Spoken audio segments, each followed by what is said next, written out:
What's up, everybody? Mike Lindsley back with you. It's an ML Sports Take brought to you by Stanley Law Offices and Welch and Company Jewelers.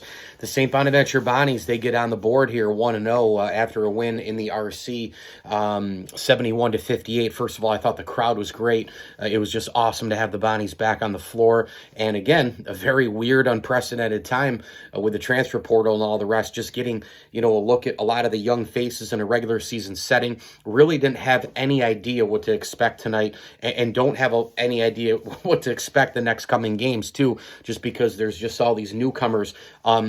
First things first, I thought St. Francis, every single time they were going to go to the rim and the ball would go up for a layup or whatever, like somebody driving, you're like, okay, come on, Oshun, and you're like, oh yeah, he's not there anymore. You just kind of expected a Kyle Lofton, drive and a kick to Welch and nailing threes. But I got to tell you, this group, they made an impression tonight. I mean, I know it's only one game. I know we can't get crazy. It's not, Duke, North Carolina here, but, it's St. Francis. But let's be honest, college basketball is wild these days. You can lose to anybody on any given night, on any floor, whether it's home or the road. And I thought the Bonnies really came out and impressed tonight in a couple different areas. Number one, this backcourt of Kyrell Luke and Daryl Banks III could be absolutely lethal. Tonight they had 37 points combined, and they had a combined eight assists, and they had 5 total rebounds. They do it all in the box score. Now the 3-point shot, they were a little, 2 for 3 for Luke, and then Banks was 2 for 9. He kind of got off to a hot start and then missed a bunch late. But overall, wow. I mean, when you need a big bucket, you can count on Luke or Banks, because they can either shoot it, they can get into a spot where they blow by a defender and pull up, they can get to the rim and score it. I love this backcourt already. I think they're going to be the 2 staples in the starting 5. Now, other than that, you had the redshirt freshman Anwar Malouk, who, I thought played fairly well on both sides of the ball, especially defensively. Jan Farrell, freshman with just 2 points, but certainly has some kind of an inside presence. I'm saving one guy for last, so I'm not going to get into the other starter right now. But I thought there were 2 guys, who kind of, or one other guy, I should say, who really performed well, and that was Venning off the bench. I mean, I thought he was absolutely outstanding. 7 points, 6 rebounds.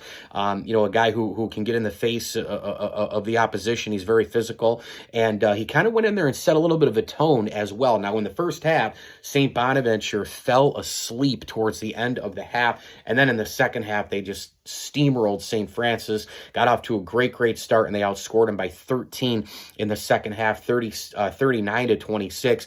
And Barry Evans, it is really, really hard to not get crazy excited about this guy and his play. 12 points, 8 rebounds, 2 steals, up and down the floor.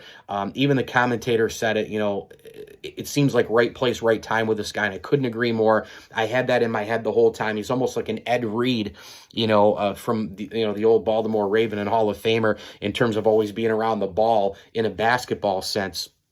And in this game, tremendous stuff. And then late, he had that breakaway jam, which the crowd went crazy over. I thought it was an awesome tribute for Bob Lanier tonight. Terrific start for the Bonnies. Early look at a group that we have no idea what to expect this year, but I think that they showed early flashes that they could be a group that can gel quickly and maybe make some headway here in the non-con. And then in the A-10, hey, they're picked 10th in the A-10, which I've told you a million times. I love that. I love being under the radar. I hate hype. I hate expectation. And when you look at this situation here with the Bonnies, they also played 9 guys. That's going to be a big difference from last year. Okay, I'm not saying this team's going to be better than last year. Last year's team underachieved because they didn't make the NCAA tournament, right?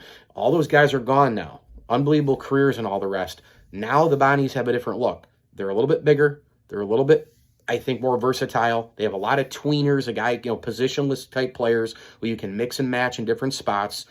And you have 9 guys. You have potentially 9 guys each and every single night. Venning, Hill, Amadison, and Njak Tajore, off the bench. So, look, the Bonnies didn't shoot it well from 3. They were 4 for 19, but they were, really great from 2-point area, 27-59. They out-rebounded St. Francis by 3. They won the team assist battle.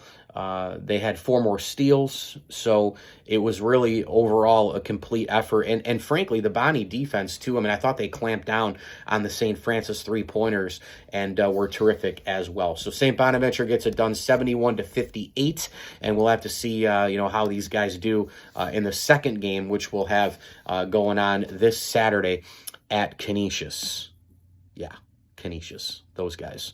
ML Sports Take here, brought to you by Chick-fil-A of Cicero and Clay and our good friends at Brewer Ace Hardware and Bowers and Company CPAs. Please like this video. It really helps a lot. Share and, of course, subscribe to my channel. All of those things help an awful, awful lot. I'm up over 500. Let's get to 600 subscribers now. Really appreciate all of your support. Hit me on Twitter at Mike L Sports, and as I always tell you, enjoy the games.